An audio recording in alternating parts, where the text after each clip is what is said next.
Hey guys, it's X Rockstar. Today we'll be doing a little breakdown of the Season 2 Developer Insights video that Bungie just released for Marathon. This is going to be a juicy video, I can already tell, so let's get into it. When a player starts a new season, Right off the bat, I want to thank Bungie for leaning into the horror side of things for this game because, oh my gosh, those of us who appreciate horror or just, I don't know, a really good and deep story, this is exactly what we're getting right now. I want them to feel like we've been able to kind of recapture the magic of like week 1 of Marathon launch. Everything is new, you don't know what's valuable yet. That feeling of discovery is going to be exciting and kind of push you to new stories and new journeys along your seasonal progression. One thing that I do like about them clarifying a little bit more with the new season is that they're trying to take away that fear that some people are experiencing about, resetting and things like that. They want us to see it as more of a new experience, as they say, instead of just losing all your stuff and having to start all over. The core thing we think about is how is that journey going to be interesting and fresh, and how is it going to provide players different choices? I think it's going to be a really exciting time for people to sort of like chart a new course and sort of like finding their own new path. That's exactly right. You can already see that they're starting to add like new story elements into it, new missions that we have to do with that thing that expands right there. Some sort of like satellite dish or something like that's probably going to be like story based.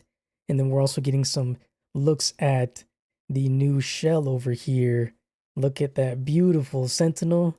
Looking so good. If that's his default color scheme, the red and the black, I want to say, in my opinion, he's already the best looking shell in the game for sure.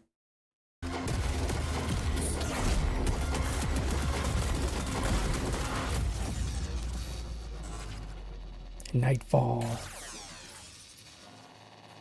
Nightmarch. The narrative theme of Season 2 is escalation. The UESC is tired of getting pushed around by the runners, and they're fighting back. As their opposition escalates, so too does the anomaly. One of your jobs is to find out why. From the first moment you infill on Nightmarch, you're gonna feel tension. It is. I want to take a second to appreciate how dark and grim and gloomy everything looks. Like I mentioned before, they're really leaning into the horror aspect of it, and it's paying off in spades. Everything looks so nice at night even. Is oppressive, unsettling. The creepiness factor gets ratcheted up. This body's been here for years. As night falls, the anomaly intensifies and digital psychosis hallucinations start to affect you. It's going to be so creepy. Fragmented vocals and messages that really start to play with what the player is hearing and making them question what's in their head versus in the real world. That was a small preview of, I heard, it being the new enemy in the game. Let's see if we can pull it up real quick. Yes, it's supposed to be some kind of, I don't know, enemy that brings dead shells on the ground back to life or something like that, or that's what people are assuming. And it gives them a little bit of the previous shell's ability. So it's almost like it's some sort of like infection, like some sort, it takes control of them.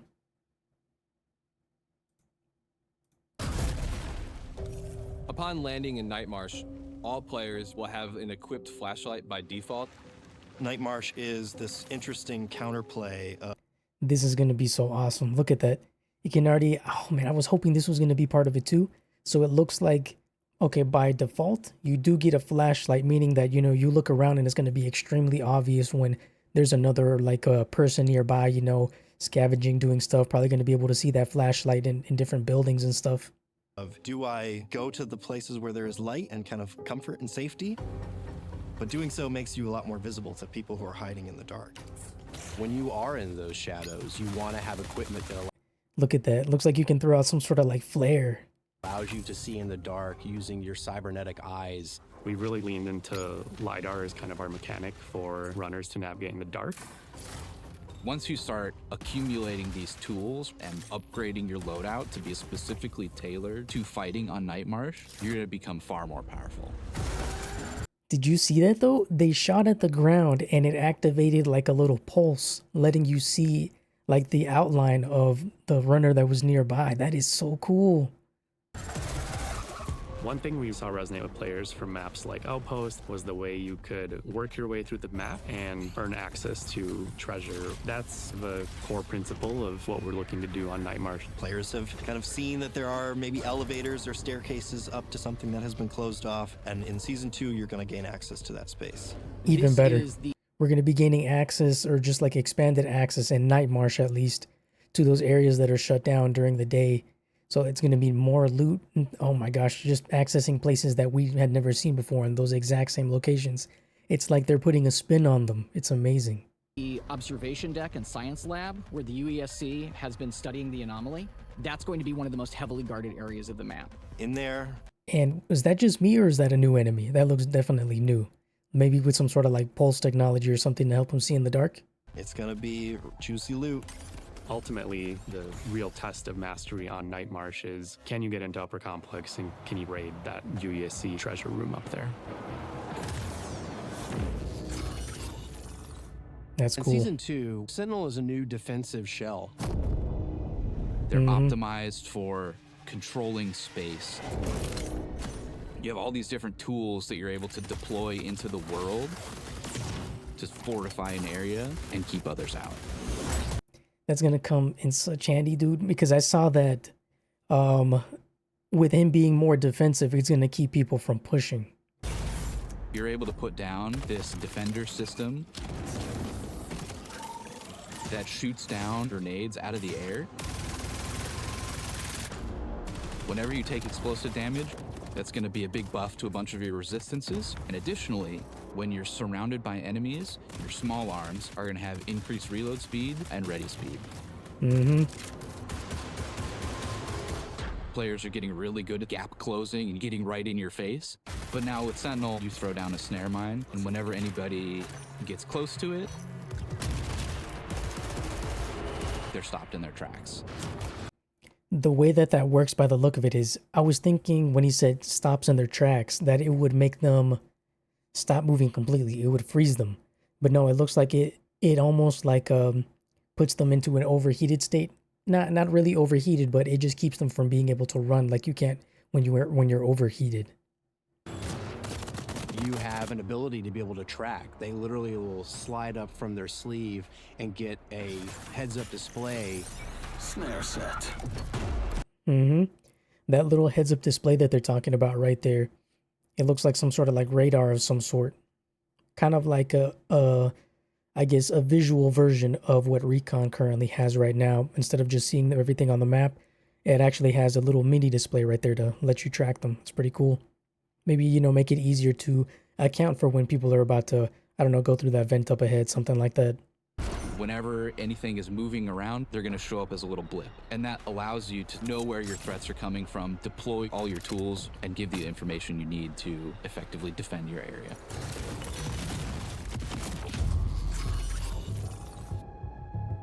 The seasonal reset allows us to change the journey of the things that you're going to care about. Just because you experienced it in Season 1 doesn't mean it's going to play out the same way in Season 2.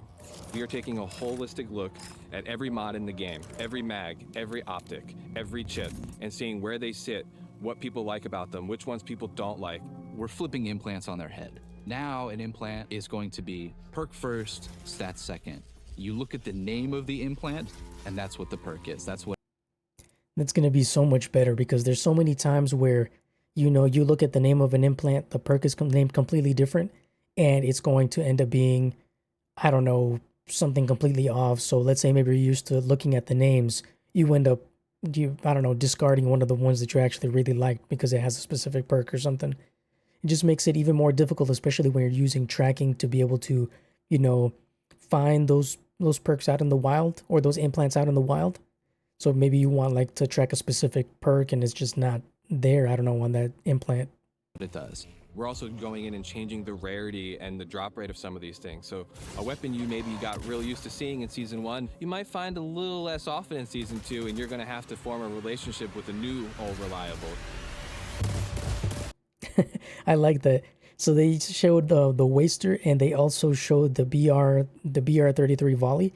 So it looks like maybe those are going to be weapons that we're not going to see as often. So they're going to change the meta, as far as like the weapons that get used a lot more. There are going to be 2 new weapons being added to the sandbox. First one is the KKV. It's a small arms SMG with an integrated suppressor, and it is excellent at just mowing down anything immediately right in front of you. Shotgun rushers, watch out. This is the weapon that I'm excited to use. I think they call it the KV. What do they call it? Something. It's a small arms weapons being added to the sandbox. First one is the KKV. It's a small The KKV. This one, it looks like it's going to take place of my like usual close quarters weapon. So I'm going to be having one of these on me for sure. arms SMG right in front of you. Gosh, look at the way that it mows down enemies like that. It's The amazing. second gun is the D54 battle pistol. It comes with an integrated red dot optic. We really see this as an excellent 1v1 strafe dueling weapon. You know, things are going crazy. Put that sniper back on your back and just pop out the D54 battle pistol and you are just ready to go.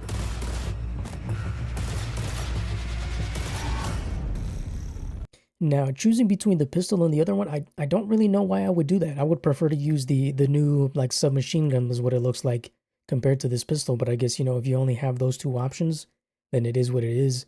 Maybe they're trying to replace those with like, you know, the BR and the Waster.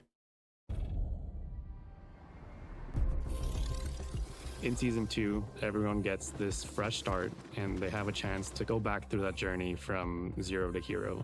It allows us as designers to look at what we did and say, hey, how could we do this better? We've taken a look at a lot of our contracts, like in a single run, heavy traversal. I know everyone loves going from bio to field maintenance. How do we still keep the magic, but just remove some of those frustrations where it feels like you're throwing yourself against the wall?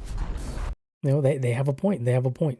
Just like a lot of the community was saying, you know, a lot of those contracts just felt like, I don't know, they could be a lot better, not as many in a single runs, even though those do, I don't know, add like a lot of tension to the game, but maybe like lessen them a lot more, make them to where you don't have to run across the map or just make it less likely for you to survive, you know, keep a little bit of the difficulty, but still make it to where a lot more people can complete them in a, I don't know, in a specific, in just like in a single run type stuff maybe. We're looking at things like material costs and how you're earning faction reputation, how you're earning it as a solo, how you're earning it as a crew. One of our big goals is that most Marathon players can actually max out their faction upgrades and get to VIP ranks. That's another thing for me too. I actually, because of my, just like the things that I get into, my hobbies and such, video game is one of those big hobbies, but I also want to be able to play other single player games, you know? Well, excuse me, play single player games. And this game, even though I love it so much because of everything that it brings, everything that's, you know, that's it's changing, I don't feel like I can dedicate enough time to it to where I can get to level 100. I only got to like about 78, 79, maybe even level 80. And as far as my factions go, I only got like 1 to VIP. So that's really speaking to me, at least when it comes to like the casual audience, still wanting to get into this game, but not being able to reach the levels that those really dedicated players can. Our ticket, our dead of night infiltrator. What we're really ultimately looking to do is make it so we're alleviating all of those challenges that might be blocking you from continuing to grow inside of the game. In Season 1, everything was tied to faction upgrades. If you want extra melee damage, you were having to rank up Arachne. With the Cradle, you get a single screen with all the runner shell stats, and you're able to pick how you're distributing points. Cradle XP comes from smashing down gear that you don't care about. You can batch, select a whole bunch of stuff, turn it into Cradle XP, and now you've got more stats for your runners. So that's going to help alleviate a lot of the stuff with like hoarding loot. So we'll be able to get rid of it and, you know, use it and put it towards strength, recharge, dexterity, endurance, support, resistance if we really wanted to. So that's going to be awesome. I really want to see what like different builds people are going to be able to use and all the, you know, get rid of all the useless stuff. We don't need so many weapons sometimes, and it's, I don't know, makes it more worth it than just putting it towards credits that we don't really end up using, and just make it more useful.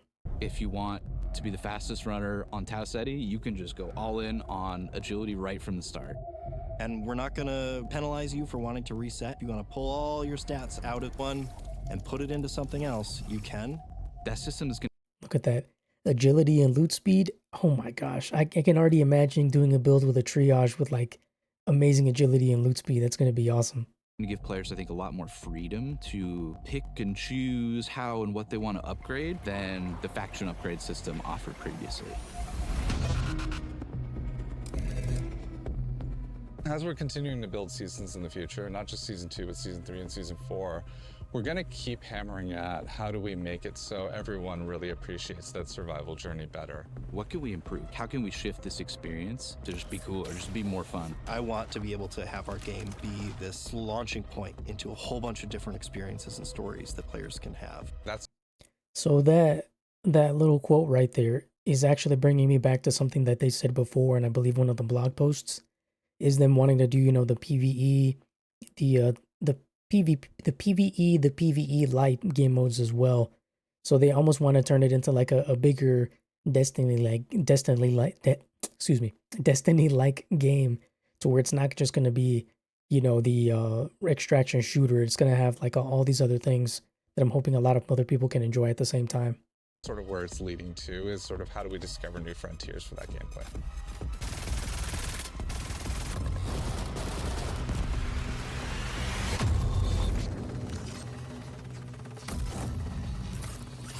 Nightfall, June 2nd, and there we have it.